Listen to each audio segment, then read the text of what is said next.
So it's the second day of Imbolc today, and I thought what we'd do is we'd make a green candle. I was going to make a candle in the shape of a hand using a rubber glove, but I'm not going to do that for reasons which I'll explain later in the video. Basically, I caused a pub to burn down once, so I don't want to do that. So equipment, I've got this horrible tatty old outdoor stove thing, and they are brilliant stoves actually, but this one's very old. And I'm using all this stuff because it's kind of dirty and tatty, because if you look at my my table, it's really filthy, because that's what candles do. You think, oh, I'll be careful, but it just doesn't work out that way. So being Imbolc and being a kind of a ritual candle, we need to be drinking out of either a witchy mug or a fairy mug, which is essentially the same thing, I guess. And we're going to scent it a little bit with some tea tree oil. Just a little bit, because I want my incense to really be the main thing about this. So the water's starting to boil. Going to measure out some wax now. Let's turn these on. Again, filthy old scales that are no good anymore. In fact, they're really no good anymore because they don't work. So if you're making a YouTube video of your candle making stuff, what will happen? Well, the scales won't work anymore, so we're just going to guess it. I know that this candle mould makes lovely sort of pointy star-shaped candles. I know this takes 160 grams, but there we go, we will guess it. So there's some leftovers from the last time I made a candle. Let's try this. And because this is being done for magical purposes, you could actually just melt the candle down if that's, you know, if this is the only candle you're going to make. Take an ordinary non-magical candle, melt it down, and you're kind of repurposing it, giving it a new life, which is no bad thing. Or you could buy this stuff. If you're in UK, I strongly recommend Livemoor. They're on eBay. Very reliable, and it's good quality wax most of the time as well. If you use lesser quality wax, it's just, you know, it's not so good. They don't come out of the moulds right enough. Okay, so focus on the pan, and excuse my grotty kitchen. I'll put loads of this in.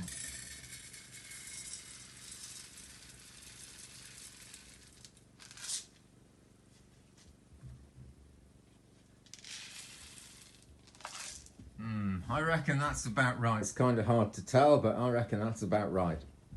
So, put that there. And yeah, the reason for using quality wax is just that this was the cheap wax that I used. Same candle mould, same idea, but you can see it's just got these white grotty marks all over it.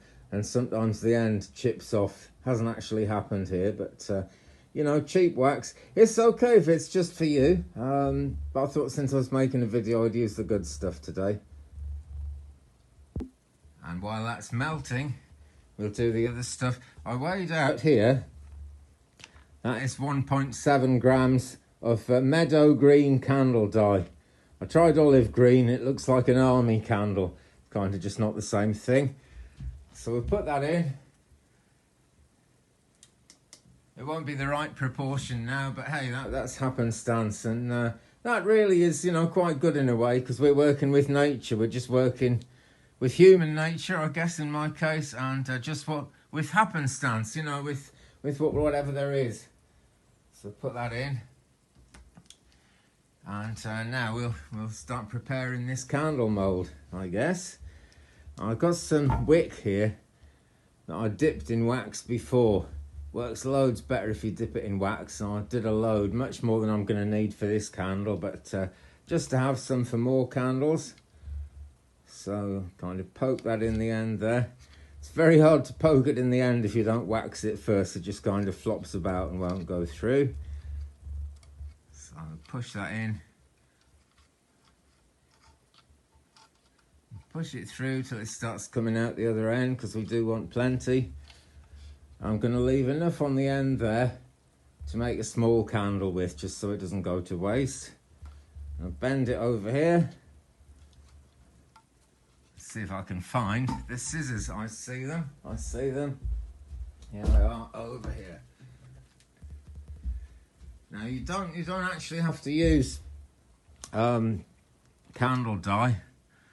I like to, you know, because I like nice candles, but you can use crayons. They're just kind of less reliable, and they can be a bit sort of pasty depending on the quality of the crayon. And I've got a bit of tack here. I'm just going to squeeze up. This has been used many times, and we'll put this over the end. Again, if you don't wax your wick first, this tack will get all kind of matted in with the tip of the wick, which we do not want really, because that just kind of looks horrible and it stinks when you first light it. It's not the end of the world, but you know, who wants a stinky candle? We only want it really to smell of the stuff that we're going to put in, which is going to be this tea tree oil, which I already showed you ages ago. So now, let's focus on this. Now it's kind of fixed in at the other end. I'm going to use one of these things. You can just like wrap it around a skewer or wrap it around a stick or something, but I happen to have these because I make a lot of candles. I don't sell them for reasons which I will go into in a minute, but I do make a lot of candles for me and for friends of mine as well. Okay. Pull that in nice and tight, which isn't really going to plan. You're going to stay there, baby, I hope so. And if we look down the middle of the candle, we can see that the wick is nice and in the middle, so if it sticks out the side, it's just not as good. It's a bit the wrong way there, so pull that so it's in the centre. If it's a bit down the side, like one side of the candle will melt and split off and come out, and that is no good at all. But there we have our mould ready. Wax is melting. This takes a long time. Again, if you're going to do this, like, use an old pan. This is an old aluminium pan, and so that was kind of slowly poisoning me whenever I cooked in it, so I thought it'd be a good thing to use for a candle, and it's about 30 years old. And this thing is really nice, and they're expensive new. It's kind of the only really good thing. See the dye starting to take there. It's the only really good thing for this kind of work. But don't buy a new one, whatever you do, because it'll end up horrible, yeah? I mean, if you look at this thing, it's absolutely covered in wax. Anything you use will end up covered in wax. This is why it's all old junk. And I found one at a car boot sale, which you guys in the States would perhaps call a swap meet. And, you know, it was very cheap, and that's the way to go.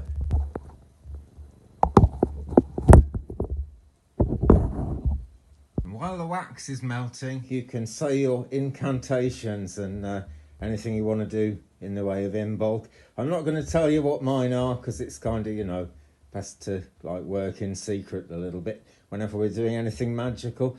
And I'm not putting this stuff in just yet. This goes in at the last minute, because if I put it in now, the wax melting process will actually sort of cook all the goodness out of it, and there'll be no smell. So this goes in right at the end, just before we pour it.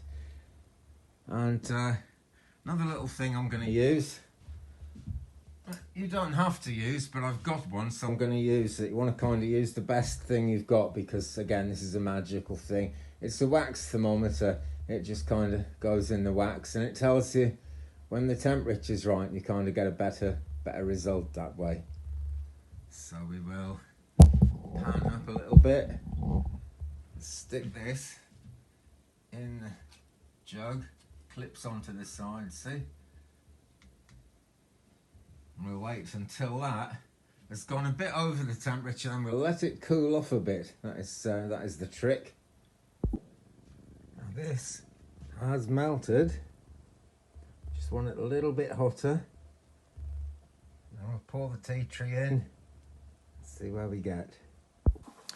In case you were wondering, This is a mix of soya wax and paraffin wax. Now obviously at a time like Imbolc we want to be kind to Mother Nature, and soya wax is kinder. The only thing is, if you make a pillar candle, in other words a candle that stands up and isn't in a container, if you use pure soya wax, it'll set with little holes in it and it will melt weirdly, and the chances are it'll set fire to your house. If you use pure paraffin wax, then you're not really caring about Mother Nature or the goddess. So what I'm using is a blend. It's kind of the best of both worlds. It's called Kerasoy Pillar Wax. That's the thing to have. And it makes fairly nice candles. You will see very shortly. You will see. It does make fairly nice candles though. And it's about the right temperature now, so we're going to switch it off. And we are going to add a few drops of tea tree oil. Doesn't want too much actually. This is essential oil. It's pretty good.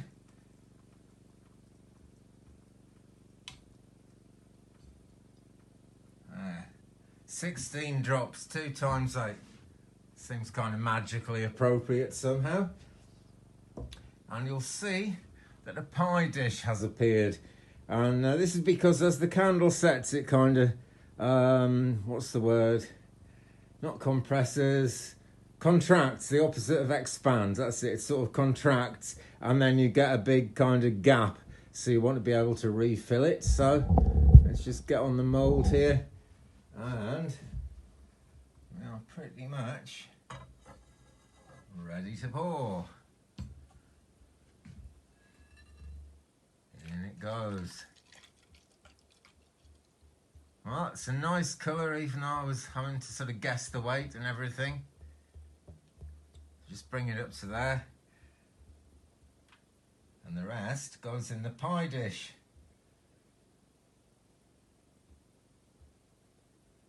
You could actually just leave it in the jug, but I do want to make some other candles while this is cooling. It's Imbolc, it's a candle day. What more can I say? So let's come down a bit. And there it is. It's already starting to set right at the bottom there. So it won't be too long till we're ready to top it up, and then we can even burn it. I'm going to light this in the video a bit later. So time now for the sorry tale of why I'm not making a glove candle today.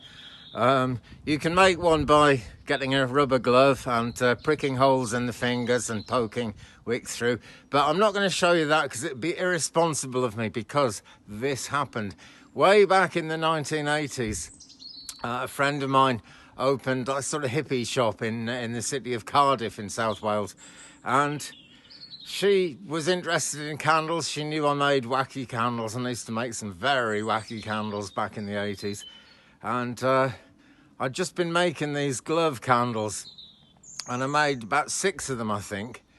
5 of them out of proper candle wax, and just because that was damn expensive, I made another one out of industrial modelling wax. I found a big slab of industrial modelling wax, so I used that because they take a hell of a lot of wax, they do. And someone told me, oh, you can't use that for candles, it melts instantly and it just runs all over the place, and you'll get, you know, oh wow, terrible things will happen. But Heather, that was her name, Heather really liked the industrial modelling wax candle. I don't know why, it's this horrible gelatinous grey colour, but she loved it. So I said, okay, look, you can have that one for the display, but don't sell it, whatever you do. And this was around Christmas time, so about New Year, I went in to see if she'd sold any and hopefully get some money. And she was really angry, and I said, what's wrong? And she said, well, I only sold one, and it set fire to this pub. It was called PC's. It had been called the Poet's Corner, and they'd remodelled it and called it PC's. And it burned PC's down. And I said, oh, which one was that? And she said, oh, it was that grey one. I said, oh, you mean the one I told you not to sell under any circumstances? And she said, well, how was I supposed to know? Because I told you. Anyway, what had happened was, right, this pub, I'm really, really sad that I burnt this pub down. It's one of the worst things I've ever done in my life. I tend to think it wasn't entirely my fault. But with these glove candles, right, you tied the wicks together. So you had 5 wicks, one coming out of each finger and the thumb. And you tied, well, I did anyway, I tied them together. And the important thing was never to let it burn down to the knot, because then the knot would make this bigger, fatter wick than has ever been seen in the history of the world, and really cause a blaze. So Heather had sold the industrial modelling wax candle to PCs for the New Year's Eve night, the New Year's Eve bash. And PCs was a wonderful place, actually. It was really avant-garde. There were 2 bars and there was a stage to have bands on. But the stage for having bands on was right behind the bars, and you couldn't actually see the band performing except slightly from the side. Or unless you could go upstairs and look at the top of their heads as well. And it was a place where lots of people who lived on welfare, on benefit, the dole, including me at the time actually, we would go there on payday because for a very small fee you got an absolutely massive meal, and it really was as much as you could eat. They'd keep bringing you more food. Until you're sure you don't want more, until you were absolutely bursting, you know, so it kind of filled you up. In a way that the festivals like Christmas and Yule and Imbolc are meant to do, actually, because it's the long, dark nights and there's not much money to be made. It's good to kind of fill people up and have a festival to make everyone happy, you know. And so we would do that, you know, and so it was just a wonderful place, wonderful pub, good beer, everything was good about it. I thought, anyway. And so they'd lit the candle and it had burned down to the knot and set the bar on fire. And luckily everybody got out. No one was actually hurt. But I tend to think, you know, damage was done, because that was a very special place, very special pub. And so from that day forth, I've never made another glove candle. And I still don't actually sell candles. I give them away to friends of mine. You know, and I give them full instructions on how not to kill themselves with said candle, and I burn them for myself and for magical occasions like Imbolc. So that is the tragic tale of the glove candles, and I was going to make one today just because they're really wacky and they look good, but I just do not want someone else to, you know, watch the video and not listen to this bit and then make a glove candle and kill themselves. I'm sure you can understand why. Now you can see the candle's really starting to set at the top, which is at the bottom as we're looking at it. But because it's thin at the top, that's setting really quickly. So while that sets up, I'm going to go and do 60-second tarot and all that stuff, and come back. Do check out my TikTok. It's at Twig Brother on TikTok. We're still Twig Brother there. And there are different videos there to the videos that appear elsewhere, so check it out.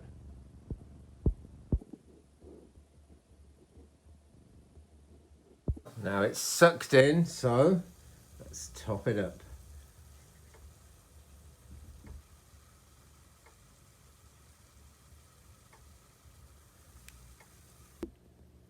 There we are, it's set and it smells lovely. Wish you could smell it on camera, I really do. So let's pop that out. Let's just take the bit of tack off the top. Lift up the wick.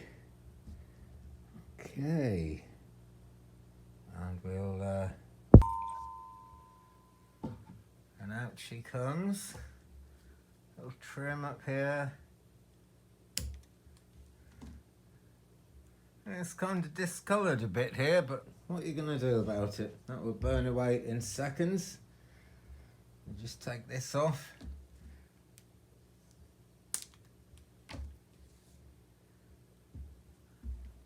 And there is our Imbolc candle, which actually doesn't look quite as good as I hoped it would, but it's happenstance.